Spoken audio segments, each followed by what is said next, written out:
Hello, everybody out there in Rumble, X, and YouTube land. Welcome back to Diego Knows. I, of course, am Diego.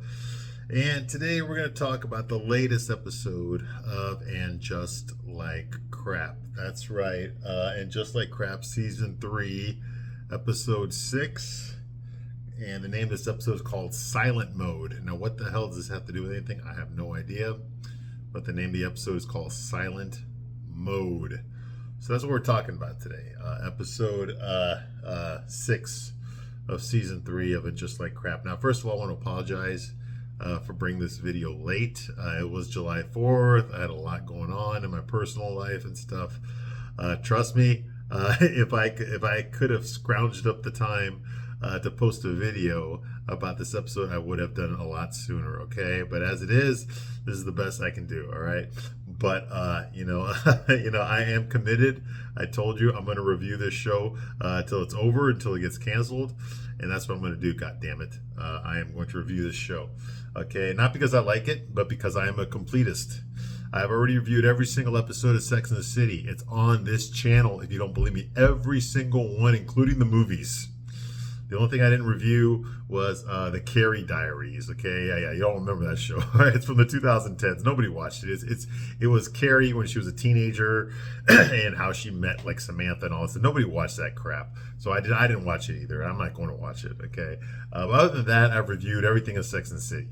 Okay, I never read the book. I ain't gonna read the book. All right, I know enough about Candace Bushel to not bother. All right, this show is not Sex and the City at all. It's something else. It's basically a progressive show, okay, with a lot of messaging in there about a Black History Month and Pride parades and Gay History Month, okay, and things like that. Feminism Month, okay. In other words, if you're straight and you're white and you're a man and you're a Christian, get the hell out. This show is not for you at all, okay. You will be ridiculed, insulted, demonized, everything. All right, that's what the show's about. That's why I don't like it. But what I'm trying to do here is I'm trying to give you a straight man's point of view, because that's the point of view you're not going to get. You watch any YouTube channel, they're going to tell you the same crap. Okay, oh my God, did you see her nails? Her dress was so fabulous. Blah, blah, blah. Okay, that's if you see a guy talking about this show. If you see a woman talking about the shows, I cannot believe Carrie would even allow Aiden to give her those demands and that ultimatum. And oh my God, it's just so, Carrie's been through a lot. We should really feel sorry for her. And get the fuck out. I'm not giving you any of that crap. I'm gonna give you a straight man's point of view. That's a point of view you never got. Okay, I'm not gonna tell you I'm not gonna tell you a fucking lie. Okay, I'm gonna tell you the fucking truth. Okay, I'm gonna tell you what your dad's not gonna tell you, what your boyfriend's not gonna tell you, your husband's not gonna tell you, your brother. I'm gonna tell you what they're not gonna tell you, because they don't want to hurt your feelings. I got nothing to gain by lying to you. Okay, I've got nothing to gain if I were to lie to you. Okay, so I'm gonna tell you the truth. Okay, what a straight guy really thinks about this show, because you're not gonna get it anywhere else. The only reason I created this channel, the only reason I review this show is because nobody I know is out there giving you a straight man's point of view from a straight guy. Okay, I am a single man, all right? I'm a middle-aged single man. Okay, I'm dating. I'm out there dating. You understand? I know what it's like to be dating women out there. Okay? I can give you a perspective about that this show's not going to give you. Okay? And this show is a joke. It's a freaking joke. This is not the way real men are. All right? But I'm going to tell you, okay? The real question you need to ask yourself is, can you handle it? Can you handle the truth? I know damn well you cannot handle the truth. You can't handle the truth, but you're going to get it anyway, baby. Straight up with no lube. There is no lube here. Don't even look for it. I ain't got any. That's the way you like it. All right. So anyway, before we move on, let's go ahead and get this out of the way. Okay, you know how YouTube is. Okay, they're over here trying to deplatform everybody that didn't vote for Kamala Harris. So here you go. Right there. Okay, Diego Knows and Knows Diego. This is my ex. Yes, I know Elon Musk and Trump are fighting right now. Okay, but I still use X. All right. Right there. Diego Knows and Knows Diego. That's my X account. And this one here, Diego de la Vega Knows, that is my Rumble account. Okay, so that's X and this is Rumble here. Okay. If you want to follow my channel over there, because I got to post things in more than one place, because you know how YouTube is. Okay, this is YouTube. Okay, this is Google. It's San Francisco, it's Silicon Valley. Okay, we know about their politics. Okay, you know damn well what they're going to allow and what they're not going to allow, and that's the truth. All right, that's the truth. But let's talk about this episode because we got a lot to talk about here. We got a lot to talk about this episode of And Just Like Crap, season 3, episode 6, which is titled "Silent Mode." Silent Mode. Okay, so let's just get into it here. Okay. We get a stupid introduction from Carrie's book. Now, Carrie is writing some turn of the century romance novel, like a Jane Austen type, Wuthering Heights type crap, the shit that the feminists make you read in college, that kind of, Virginia Woolf, that kind of feminist I hate men stuff. Okay, a Jane Eyre, Sense and Sensibility, Pride and Prejudice, and all this other crap, lesbian crap that they make you read.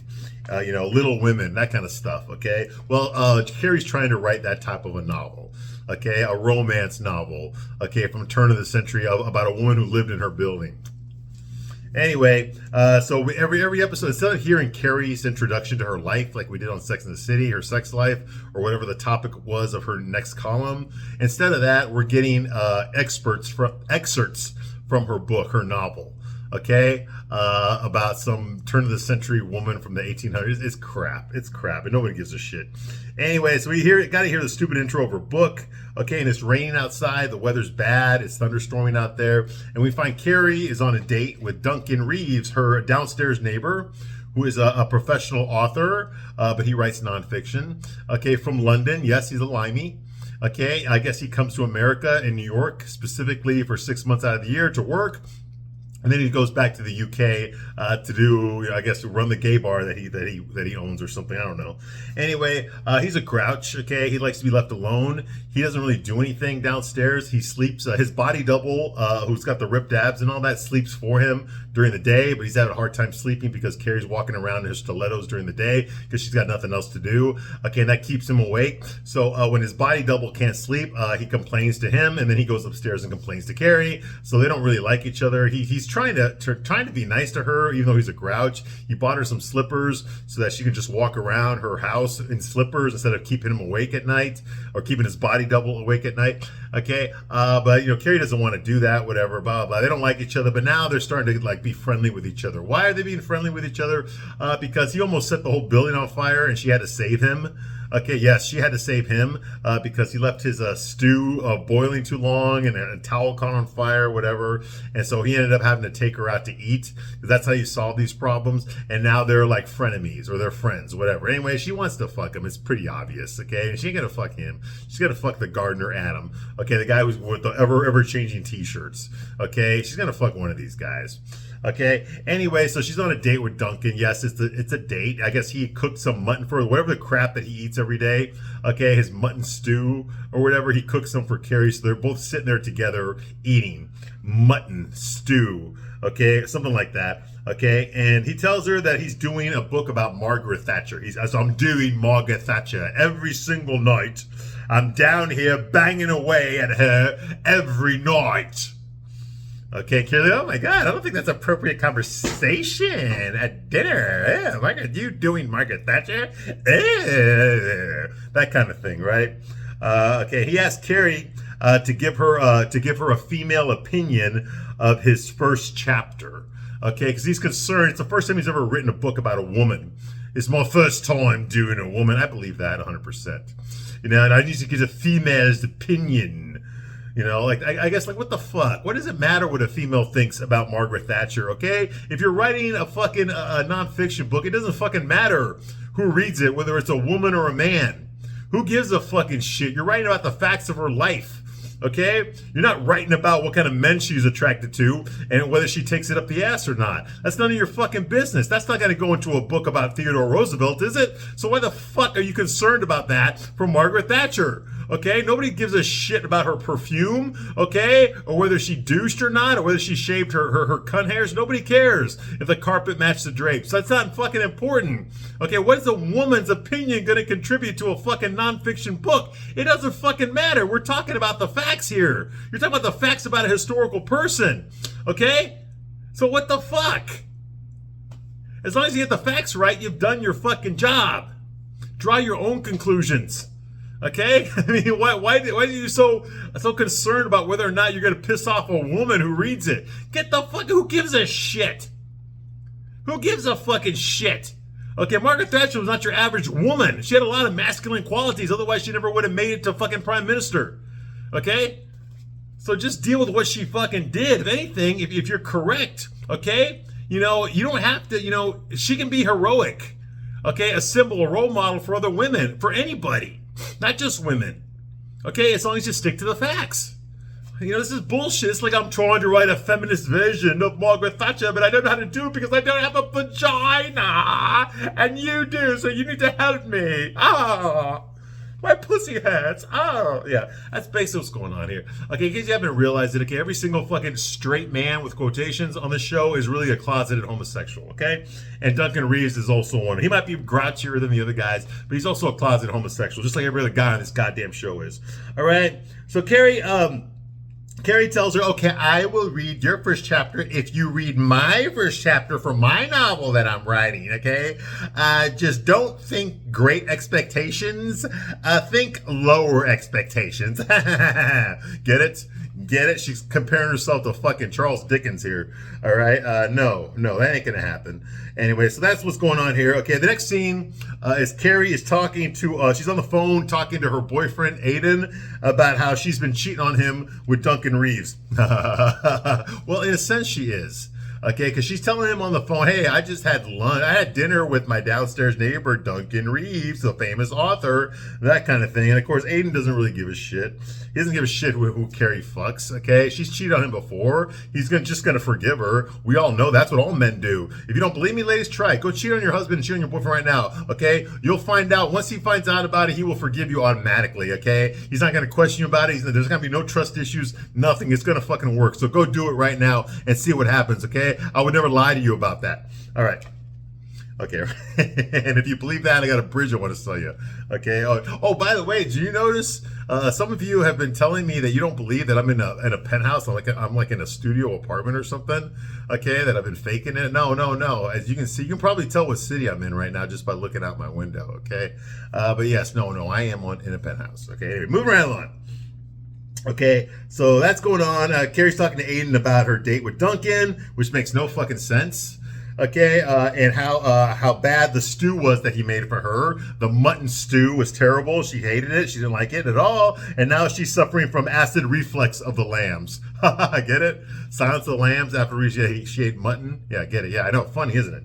Anyway, so of course she goes out to her medicine cabinet and she pulls out the Tums. Yeah, the anti-acid medication that tastes like candy. Different flavors. Okay, Tums. Tums is very important. Okay, whoever wrote this episode, okay, specifically pointed out the Tums. You think it's just an anti-acid medicine that you take, that you chew, those chewables, but it's not. There's actually a metaphorical meaning here. Okay, it's a part of symbolism. The Tums don't stand for Tums, they stand for something else. Okay, as you continue to watch this episode, you're going to realize what that something else is. Okay, it's not just antacid medication. Hell no, it means something else, something a hell of a lot more important than just that. Okay, the Tums in the medicine cabinet. All right, so that's going on here. Okay, blah, blah, blah. She pulls out the Tums. Okay, meanwhile, Aiden is on the phone with her, talking on the phone with her while he's putting his fucking Rogaine in his fucking hair because he's an old man. He's going like 65 or some shit. He's going bald, so he's putting Rogaine on his hair, and we got to watch him do that. Okay, and then, he just finished with his penis pump, and now he's lubing up his cock with the fucking, what was it called? The penis cream. Okay, that makes your penis more sensitive, for those intimate moments. All right, and then he's got the Viagra, he's got and he's got the fucking Rogaine he's putting on. Okay, all that kind of stuff. Yeah, he's got to go through his own little beauty ritual. Okay, while he's talking to the phone with Carrie. Oh my God. Okay, so that's going on. He's Rogaine. Yes, he's putting the what is it called? The minoxidil, whatever. Yes, he's putting that on his head. Okay, to grow some hair. Okay, brushing his teeth. Carrie, get my teeth on. Who the hell is Duncan Reeves? Who's that guy down there, Carrie? I can't really hear you too good. I'm brushing my teeth too hard, Anyway, I can listen to you better in person when I get over there. Yes, he's coming over. That's right. For a guy, they're supposed to be separated for like 5 years. They're not supposed to have contact with each other for 5 years. They're supposed to be faithful to each other for 5 years and not talk to each other for 5 years and visit each other for 5 years or have sex with each other for 5 years. But they've been doing a lot of that since the season began, despite the fact that these were the ground rules that were set at the end of last season. All right. And realistically, no woman would ever no guy would ever put up with this either. This is bullshit. This would never happen in real life. No guy would ever put his relationship on hold for 5 years. Either you're going to break up or you're going to stay together and make it work. That's all that's going to fucking happen. Okay? There's going to be none of this, hey, you stay here in New York and wait for me while I spend 5 years here in Virginia to take care of my suicidal ADHD son that I refuse to put on medication. Okay? Once, after 5 years is over, once he's 18, fuck him. I'm going to come back to New York and we're going to live together happily ever after, despite the fact that I'm already 65 years old and you're already 60 years old. Okay? You see what I mean? This is ridiculous. This is bullshit. You're not going to live that long. Okay? She's just going to kill you like she killed her last husband big. All right? Anyway. And remember, this is the woman that has fucked him over in the past. Okay? This is the commitment he has towards her, the trust that he has in her. Okay? After she fucked him over in the past twice. Twice. All right. Moving right along. Okay. Meanwhile, okay, a dog, the next scene is a dog wakes up and Miranda and offers her some coffee. I'm not lying. Look at the scene. A dog wakes up Miranda and offers her some coffee. The dog's name is Joy, by the way. And if that's not bad enough, there's also some canines involved. I know. Where did they come from? Okay. Anyway, the canines are also in bed, but they're just watching. Okay. The canines look better than the other dog. Oh my God. Okay, that's going on here. Okay, they're just watching. Okay, and it looks like Seema found Miranda an apartment in the last episode. Miranda was rooming with Carrie, and Carrie basically told her get the fuck out. Okay, you're rich, you're Harvard educated. Okay, you've got millions and millions of fucking dollars. Okay, you should find your own place. Okay, Seema's unemployed. She's a real estate agent. She'll find you a place. You should just hire her and get the fuck out of my house. All right. So that's what happened. Okay, so Miranda decided to hire Seema. Okay, to find her a place, and she pulls out her phone and tells Joy, "Hey, look, Seema found me an apartment. Yay!" Okay. By the way, Miranda, for those of you who don't know, Miranda's a butt ugly lesbian. She was a butt ugly straight woman before, but now she's a butt ugly lesbian. All right. Okay, and by lesbian I mean like she likes dogs. Okay, because she is one. They lick each other's buttholes. Anyway, moving right along. Okay, Joy offers to let Miranda live with her. First of all, Joy's British. Okay, she's just as ugly as Miranda, only she's got longer hair and she's British. Okay, like what the hell? I don't even think Joy even lives in the United States. She's probably got like a temporary apartment or something. Okay. Anyway, and what the fuck is Joy gonna do with Miranda being there? This is ridiculous. Okay, they just started fucking and now they're basically gonna get married or something or live together. This is ridiculous. Okay. Anyway, Joy offers to let Miranda stay. Okay, to stay here with the canines. Okay, but Miranda doesn't want to become a lesbian cliche that moves in after hello. Okay, so I mean, Joy's basically already living in a pound. She's running a pound, and she said, "You belong here." Miranda's like, "No, I need my own space. Okay, I need to shit in my own I need my own fire hydrant to take a piss on." All right. So Miranda wants Joy to meet her son Brady. Okay, yes, Brady, you forgot that Miranda had a son, didn't you? Of course you did, because he never gets shown. They never show him. But when they do show him, what do we know about him? He's a happy-go-lucky guy with curly, looks like fucking Ronald McDonald without fucking makeup on. And he's a fucking bitch. Of course he is. Of course he's a fucking bitch, okay? He cries when girls hurt his feelings, okay? He's worried about this. He's worried about that. Okay, when he has a girlfriend, he thinks he's fucking John Holmes. He thinks he's fucking fucking Harry Styles when he's got a girlfriend. But once his girlfriend cheats on him, he's fucking crying like a little fucking bitch. He's little fucking Miss Muffet screaming for her mom. It's mommy. Like that. Okay, that's who Brady is. He has no fucking testosterone because they emasculated him. Okay, I mean, look at his fucking mom. His mom fucking is not going to allow any testosterone in her fucking household. That's why her fucking husband Steve has been a bitch the past fucking 20 years, despite the fact that he was a likable guy. And that's why Brady is a fucking has grown up to become a pride parade going fucking closeted homosexual. Okay, male feminist. Okay, that's why, because of his fucking mom. All right, and of course Miranda's proud of him that he has a pussy, so she wants Joy to meet her pussy son Brady. Okay, and Joy is disgusted that Brady, is his father's last name. She says, "Why did you name your son Brady?" And Miranda says, like, "Oh, well, you see, my ex-husband Steve, his last name is Brady, and that's why he's like, don't say husband here. Don't say man. Not in this house. I don't want to hear anymore." Yeah, basically that's it.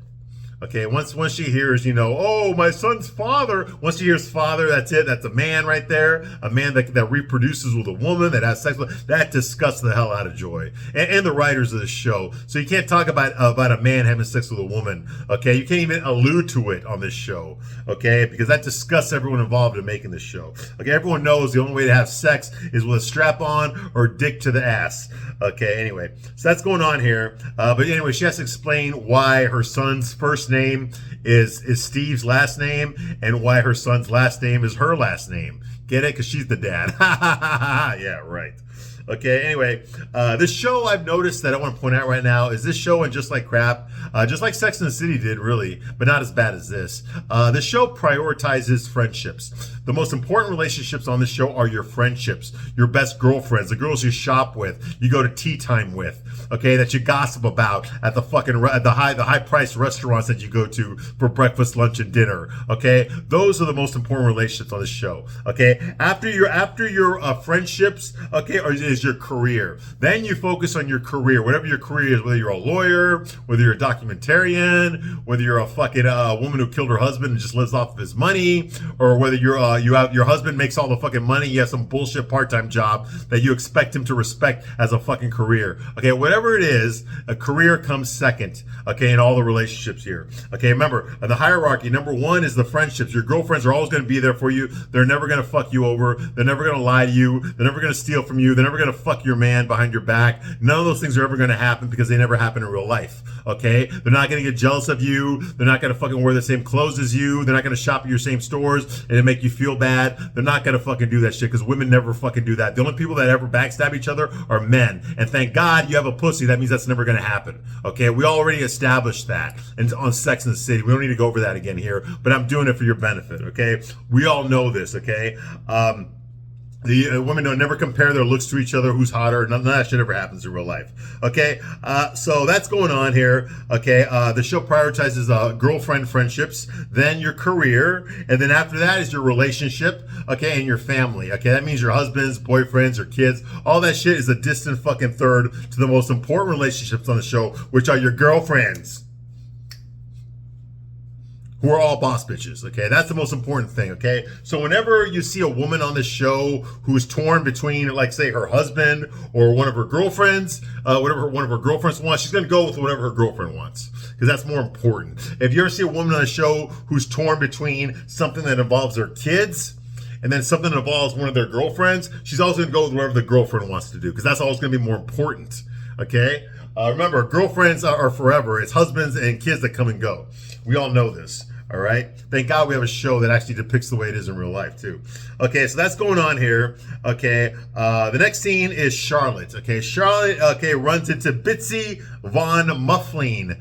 Okay, at the cancer center. Okay, it's called the Memorial Sloan Cancer Center. So Charlotte's on her way in there because her husband Harry has been diagnosed with prostate cancer. Now, despite the fact that it's a 98% recovery rate, Charlotte acts like she's the one that got diagnosed with cancer. So she's acting like she's the one that's about to die. She's flipping out. She's stressing out. She's like, oh my God, spaz and shit and worrying and all that kind of crap, okay? Her husband, Harry's not. He's actually cool about it. He accepts it. He's decided, he's going to figure out what he wants to do, that kind of thing. He's not happy about it, but he's not fucking losing his shit.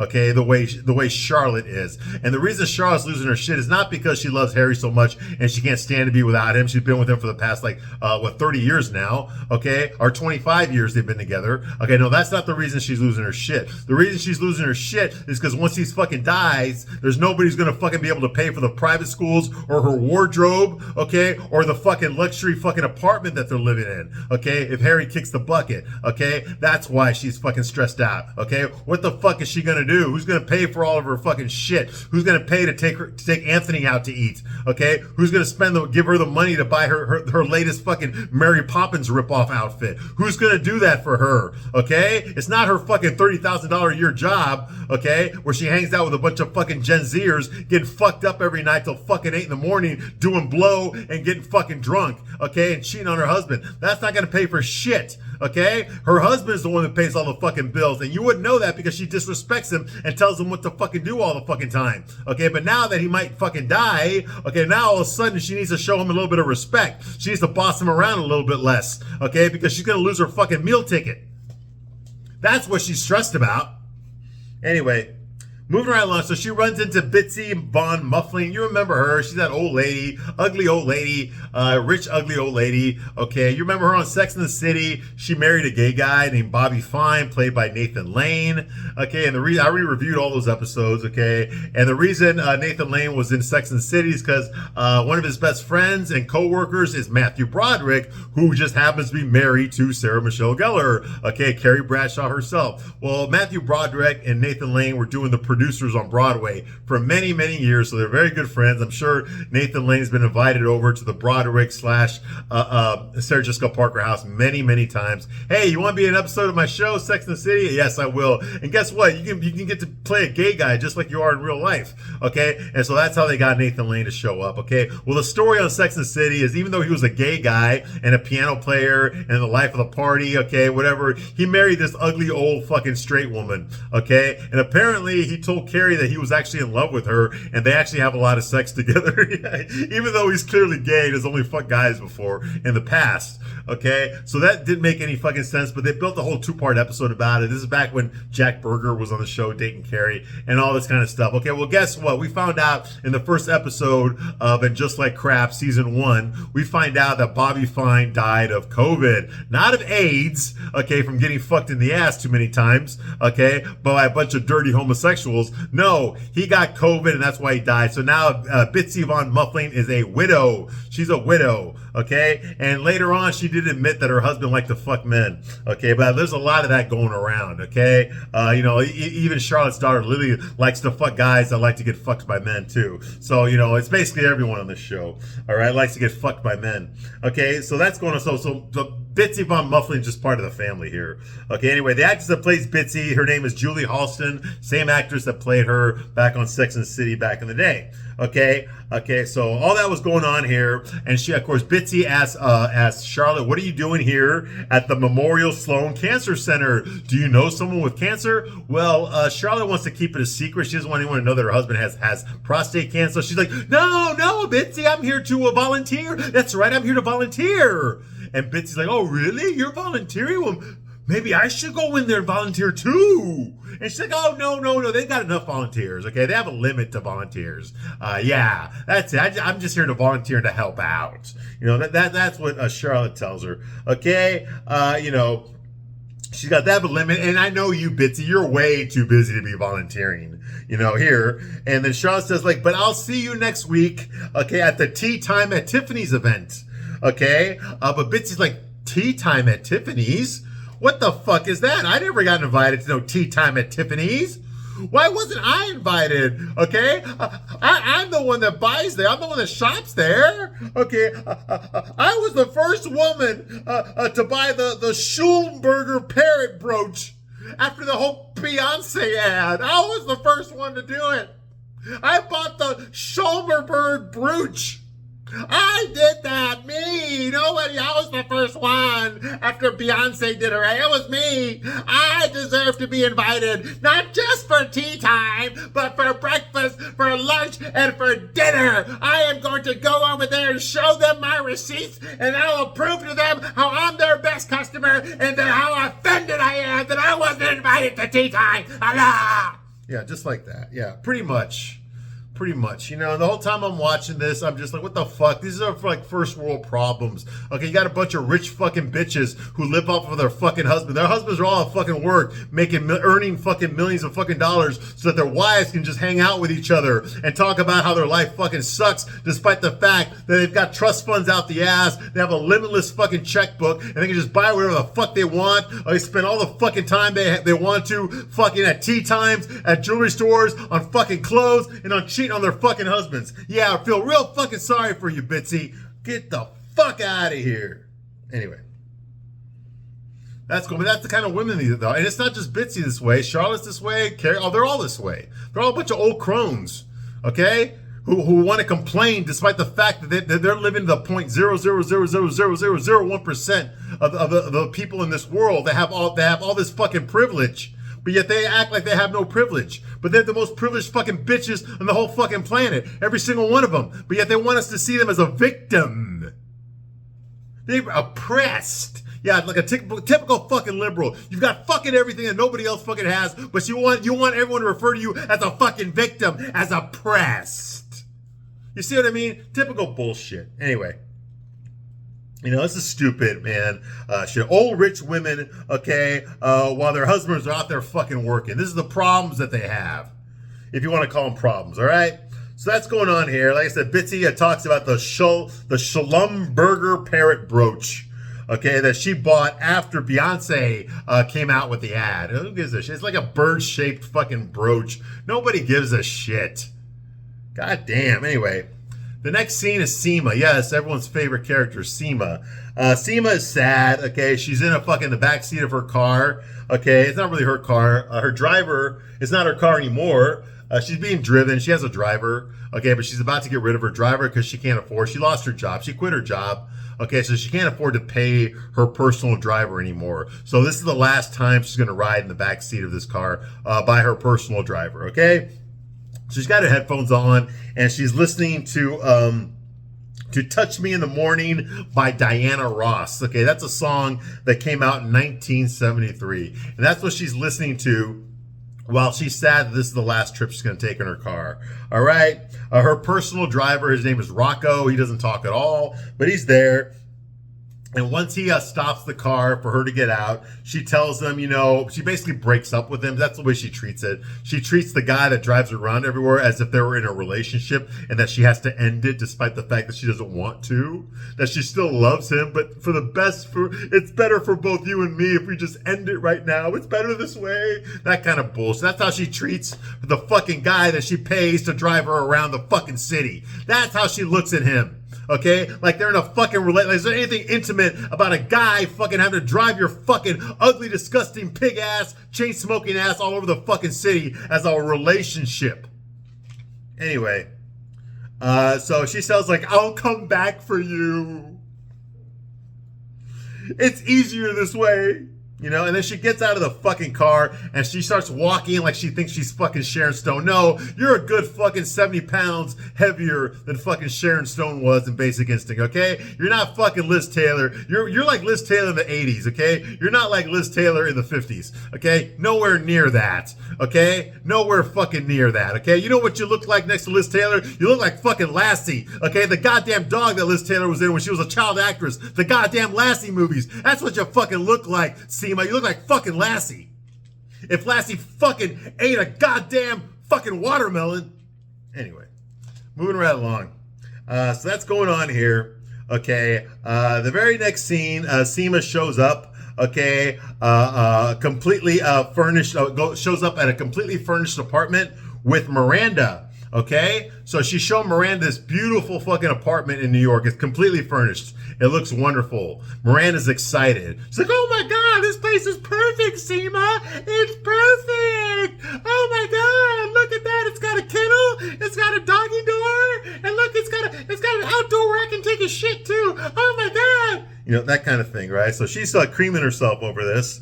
Okay, how perfect it is, and then she, of course, the obligatory, I talk about this every video, but that's because it happens in every fucking episode, okay? Now, Miranda goes on her fucking half-hour speech of how Seema, oh my God, Seema, you're so incredible. You're so strong. You're so beautiful. You're so smart. You're so rich. Your cock is bigger than mine. Okay, you have absolutely wonderful taste. You're the best real estate agent in New York. Oh my God, I wish I could be just like you, Seema. And Seema's just like, yes, I know. Like that, like your typical shit. Every woman on the show gets eaten out by another character, metaphorically, okay, and literally, okay? So this is nothing new. I told you, okay? They don't know how to write interesting characters. They don't know how to write characters that are charismatic, okay? They don't have any charismatic characters on this fucking show. So how do you know that a character is a badass at something? How do you know that? It's not because you see them do badass things. It's not because you see them face adversity and find a way to overcome. No, it's because another fucking character on the show will tell you how fucking great this person is. Oh my God, you're incredible. You're all this. You're so beautiful. You're strong. You're rich. You're successful. Your cock is bigger than mine. You have more money than me. You're prettier than me. You're smarter than me. You're better than me. Okay. That's how you know. And that happens to every fucking character on this show. Okay? They always get their fucking asshole eaten out. Okay? Every fucking time.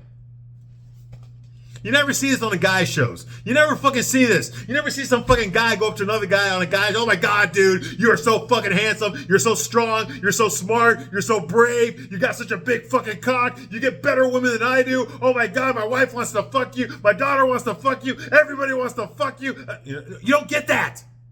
We don't get that. That's what happens when you have fucking gay people writing fucking episodes about supposed heterosexual women. Okay, this is what you fucking get. You women are supposed to be fucking boss bitches, but you need fucking affirmations every fucking day. Every fucking day, someone has to tell you how fucking great you are, or else your feelings are gonna get hurt. Ooh, but yeah, you're strong boss bitches telling men what to do. Get the fuck out of here with your bullshit. Ever wondered why they have so many fucking pop songs? Okay, you ever wondered why so many pop songs are about women? Fucking self-esteem songs for women? You ever wonder why that is? And you don't get that for guys?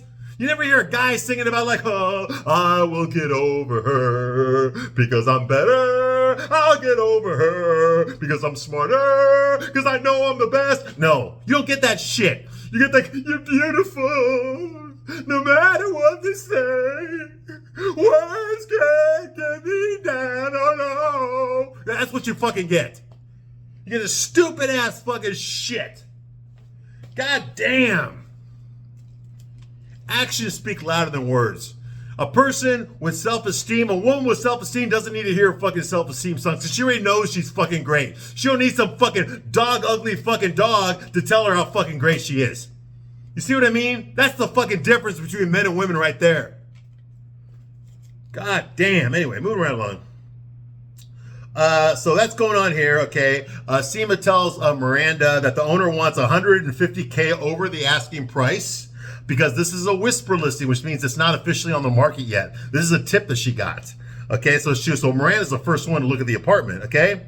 But Miranda thinks that it's gross to pay over the asking price because Manhattan, because here comes her wokeness, okay? Oh, this entire show is woke, but some characters are more woke than others, okay? Miranda's the wokiest of the woke, okay? No, Manhattan is already overpriced. If I were to pay over the asking price, that makes me a part of the problem, and I'm not gonna be a part of the problem.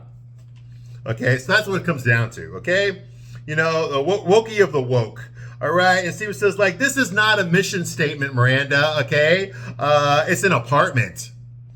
And Miranda's like, then it's not for me, okay? On principle, it's not for me then.